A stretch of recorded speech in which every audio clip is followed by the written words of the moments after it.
Hello and welcome to all the viewers in Nigeria and around the world to News Cycle on Global TV. We're live in nation's capital, Abuja. I am Deacon Michael. The Special Advisor to the President on Energy, Mrs. Olu Verhijen, has given reasons why President Bola Tinubu signed executive orders to transform the gas and energy sectors of the economy, something that gas remains the best option for Nigeria's attainment of energy stability. The media were addressed in Abuja on Friday, pointing out the steps taken by the President was to make gas readily available to Nigerians at affordable rate for all purposes and to reduce dependence on petrol and diesel. The advisor said the President had also introduced fiscal incentive to deepen compressed natural gas and liquefied petroleum gas. Penetration all aim at easing the impact of fuel subsidies on transportation costs, enabling the displacement of PMS diesels and contributing to the stabilizing the price of cooking gas in the market and support the transition to clean cooking.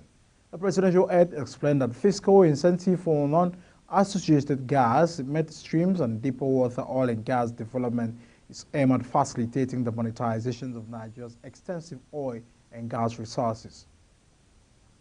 President of the Senate, Senator Godswill Akpabio, has been designated to be in the preparatory committee for the 6th World Academy, according to a statement issued by the General Secretary by African Parliamentary Union (APU) to the General Secretary of the International Parliamentary Union (IPU), Mr. Martin Chumkong. The General Secretary pleased to bring the attention that after the virtual meeting of the Geopolitical Group held on March 7, 2024, the following members have been designated to be in the preparatory committee for the 6th World Conference of Speakers of Parliament. Conference of Speakers of Parliament probably led Nigeria's delegation to the IPU's 147th General Assembly in October 2023, breaking 59 years jinx. He's the first Nigerian to be elected into the committee since 1964. President Bola Tinubu has directed relevant ministries, departments, and agencies of the federal government to ensure that the outcomes of research in science and technology are used to enrich policies that impact the real sector. Tinubu issued the directive when the president of the Nigerian Academy of Science and the followers of the academy paid him a courtesy visit at the State House in Abuja. Uye Abumafoegbe has the rest of the report. Speaking at the event, President Tinubu emphasized that his administration is advancing an all-encompassing approach to leveraging the capacity of Nigerians to innovate and create solutions from all spheres of human initiative across the public and private sectors, including farming, manufacturing, information technology, and academia, adding that his administration is committed to the comprehensive integration of research and the outcomes of research with the process of policy formulation and implementation in all fields of national endeavor. Goal of the National Academy of Science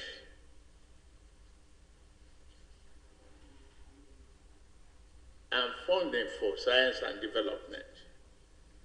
I am fully committed and I work at it. And others, you bear witness to this. We have to work hard and plan well. During his investiture as the Grand Patron of Science by the Academy, the President said the pace of change around the world, reflected in some national and global challenges, requires more reliance on research for solutions.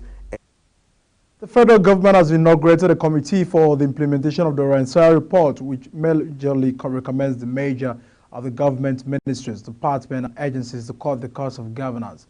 The inauguration of the implementation committee followed the announcement made by President Bola Tinubu-led administration. A part of recommendations in the 12-year Ransai report will be implemented. The 800-page report recommended that 263 of the statutory agencies slash 161.38 agencies be scrapped, 52 be merged, and 14 be reverted to departments in various ministries, among others. Senators have celebrated with their female legislators to commemorate International Women's Day. President of the Senate, Godswill Akpabio, suspended the plenary to celebrate women senators by cutting cake with the female senators to mark the International Women's Day. Reacting, Senator Mohammed Manguru on the state call for women inclusivity in governance. Kikolome has more details. If we allow it to the normal course of events, it is very difficult for women to achieve par with men in decision-making process. So as legislators, as we celebrate the International Women's Day, we should have it at the back of our mind that women are grossly underrepresented in decision-making process, and it's a clarion call on us to take deliberate steps with a view to bringing about inclusivity in governance, particularly with regard to gender representation of women in governance. Also, Senator Idiat Oloronti Adebule from Lagos State described women as pillar for national development and urged institutions of governance to increase support for women in the country. However, I want to encourage women not to rest on their hands. Some have been out, they've contested, they've lost the election. And as such, they've withdrawn. This is not the time to withdraw. It is time to continue to push. And as long as we continue to push, by the grace of God, they will see the potential in you and give you the support that you need. The plenary was finally adjourned to next week after considering bills and motion on the floor. Kike Lomo Okeri, Global Television News. The House of Representatives has reiterated its commitment to collaborate with government agencies, civil society, and private sectors on actions that can overcome the structural barriers preventing women from realizing their full potentials. Speaker Honorable Tajuddin Abbas made this known at the occasion of the 2024 International Women's Day celebration held at the National Assembly Complex. Kiko Lemekere has details. The Speaker, who was represented by the Deputy Speaker, Honorable Benjamin Kalu, noted that at the House level, the Green Chamber is working assiduously to strengthen the women caucus in the House to better the advocacy on women-specific issues and also mentor upcoming female politicians. He says his office has also launched the Bridge a Gap initiative, a project to address the systematic gap and inequalities faced by women and girls in Nigeria. The Speaker position was supported by other principal officers and lawmakers present at the event. We must dismantle cultural biases. We must dismantle unequal access to resources and opportunities. Furthermore, empowering women through mentorship programs, leadership trainings, ensuring their voices are heard. Value are crucial aspects of fostering an environment. As legislators and representatives of the people, your role is very crucial to our nation's development. You are the eyes and ears of the government and the grassroots. As women, we constitute a significant portion of our society, and it is vital that our voices are heard and our contributions acknowledged. I therefore encourage you to set a robust legislative agenda for advocacy. It is about fostering a culture where the voices of women from all walks of life resonate, where their ideas are embraced, and where their contributions are celebrated.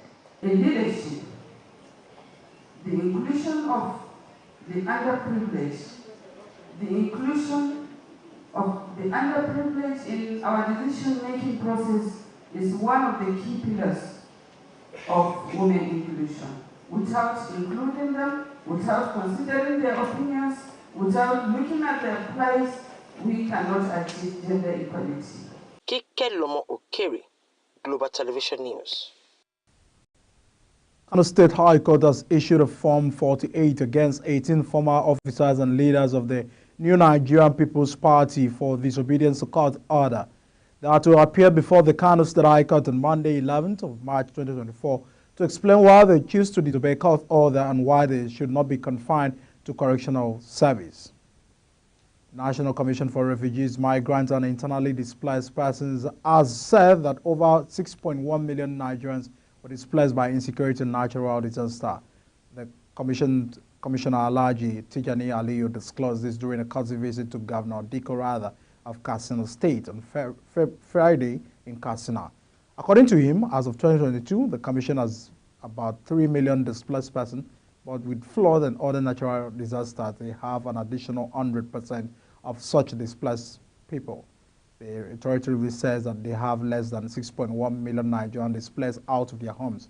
Alayo discloses the Commission's intention to construct 3 well-furnished skill acquisition centers across the Northeast from 2024 to 2025 budget. It said the essence of the visit was to distribute food items to about 700 displaced people in the state.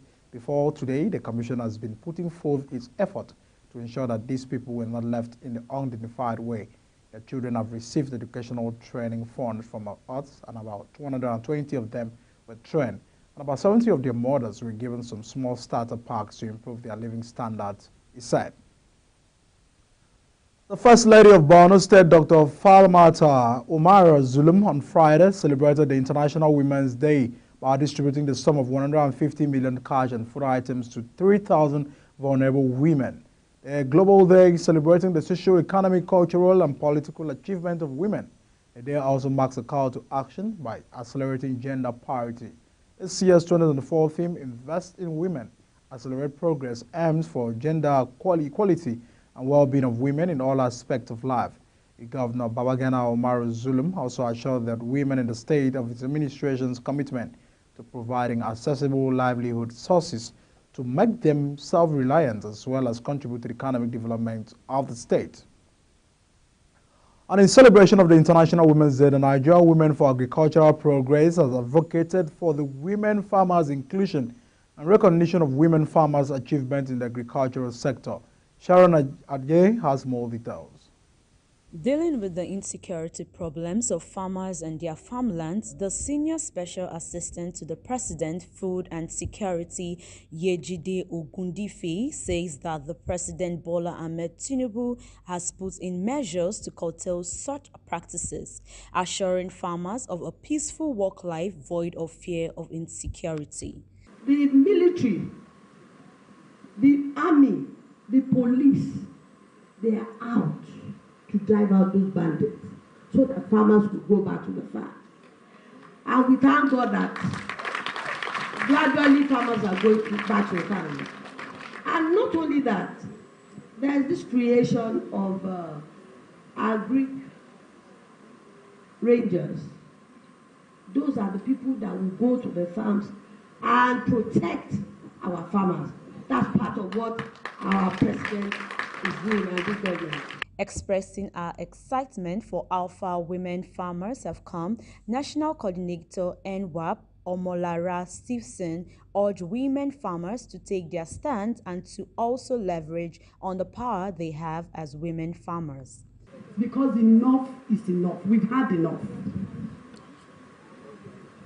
So, I want to appreciate us.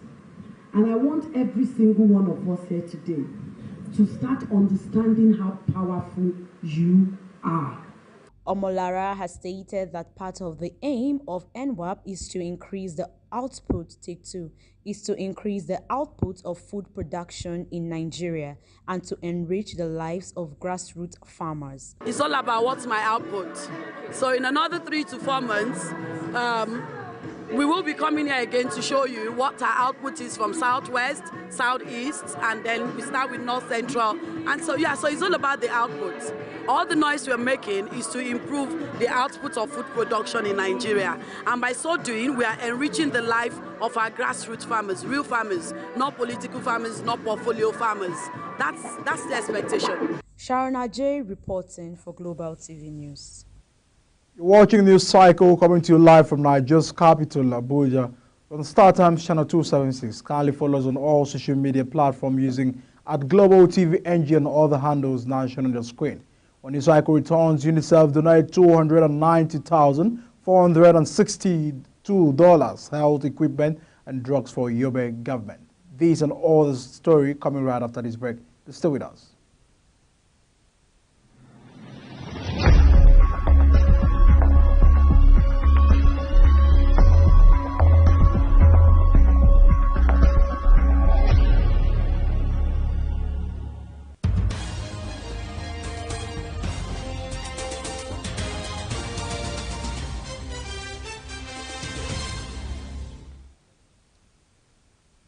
This is Global Television, bring you live broadcasts of News Cycle. Many thanks for staying with us. Fresh details that emerged on the robbery attack on two banks in Kogi State last Thursday have revealed that one police officer and one security guard lost their life during a shootout with armed robbers. This was made following the visit of the State Commissioner of Police, Bernard Onoha, to the scene of the crime in Ayimba on Friday.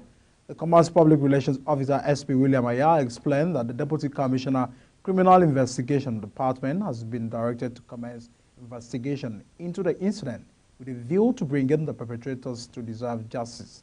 The Commissioner of Police assured all of the Command's commitment to working in synergy with other security agencies as well as patriotic stakeholders in ensuring that Kogi State is safe and secure for all and sundry.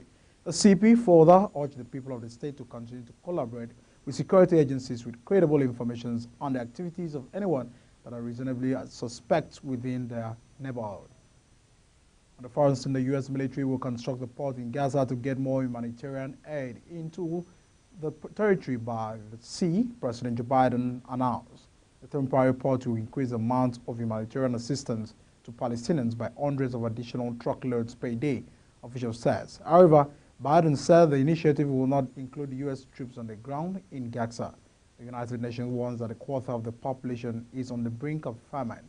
The president made the official announcement during the State of the Union address. The dire conditions more than 5 months into the war have led some countries to airdrop food and other assistance over the besieged Gaza Strip by a paraquat malfunction storm that led to separatist slaughter on Friday. 5 Palestinians were killed and 10 wounded north of the coastal Al-Shitai refugee camp.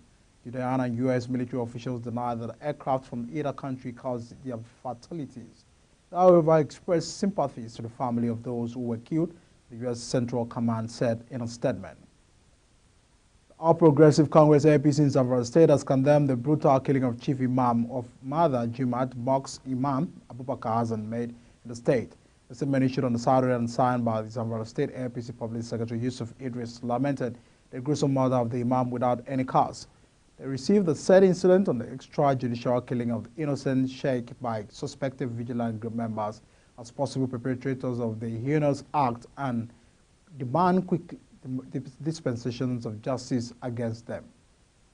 The governors of Bayelsa and Rivers State, Senator Adiro Diiri and Similari Fubara, have arrived at the venue for the funeral service of the former Chief Executive Officer of Access Bank PLC, Dr. Abed Wigwe, his wife Doreen, and son Chizi. The former Nigerian ambassador to Scandinavian countries, Dr. Godnos Aigali, also arrived in the company of Bayelsa State Governor Senator Idiri. The State Commissioner of Police, Olutoye Dizu, led security men to the venue as members of the clergy, traditional rulers from the Omaike, Wigwe's hometown, and monarchs from Isiokbo in general are already seated. The Nigerian Senate has resolved to investigate the unexplained delay in the electricity step-down of a pipe power plant in Delta State. Lawmakers during plenary sitting said investigating the delay had become imperative as the plant played a crucial role in the national power distribution system in 2005 when it was inaugurated. Now, the Central Bank of Nigeria has announced a surge in foreign exchange inflow into the economy during February 2024. This increase is attributed to substantial growth in remittance payment from Nigerians abroad and heightened interest from foreign portfolio investors in acquiring Naira assets. The bank acting director of Corporate Communications, Sidi Ali, revealed this in this document. Sidi said the overseas remittances reached $1.3 billion in February 2024, surpassing the previous month inflow of $300 million by more than fourfold. The United Nations International Children's Emergency Fund, UNICEF, has donated medical equipment and drugs worth $294,462 to the Yobe State government to curb the outbreak of disease and improve maternal and child survival. The state has recently been in the grip of the outbreak with the death of at least 22 students in 3 boarding schools. The UNICEF Health Manager in Madogi, Clement Adams, who presented the equipment and drugs to the Commissioner for Health in Damaturu, said the gesture was to improve maternal and child survival. He said the equipment valued at $290,462 was provided to complement the effort of the state government in improving health services, adding that with the intervention, pregnant women in Yobe State could access primary health care services close to their homes. On sports, the Nigerian Football Federation has declared the position of the Super Eagles head coach vacant following the expiration of the contract of Jose Peseiro at the end of February, the departure of the Portuguese who led Eagles to abscond to second place at the 2023 African Cup of Nations at Ivory Coast, the Glasshouse is shopping for a replacement. Report of the appointment of former Gava Austin as interim manager was denied by NFF President Ibrahim Gussa. Also declared vacant is the position of the Golden Eaglet head coach. Chelsea's parent company Blue Coal 2022 announced net losses of £653 million after tax for the March 2022 to June 2023 period, while the Premier League club suffered £90.1 million in losses before tax company filings showed. The consortium Blue Coal, led by American Todd and Clearlake Capital, purchased West London House for Chelsea in 2022. The loss for Chelsea in the 12-month period was lower than £121.4 million for the previous year. The club also had increased match day and commercial revenue after they operated without the government restriction placed on them after Russia's invasion of Ukraine, when former Chelsea owner and Russian billionaire Roman Abramovich was sanctioned. That's the size of news cycle. It came to you live from Nigeria's capital, Abuja, on Star Times, channel 276. Kindly follow us on all social media platforms using @Global TV NG and all the handles now shown on your screen. I am Edikan Michael. Many thanks for watching. See you again.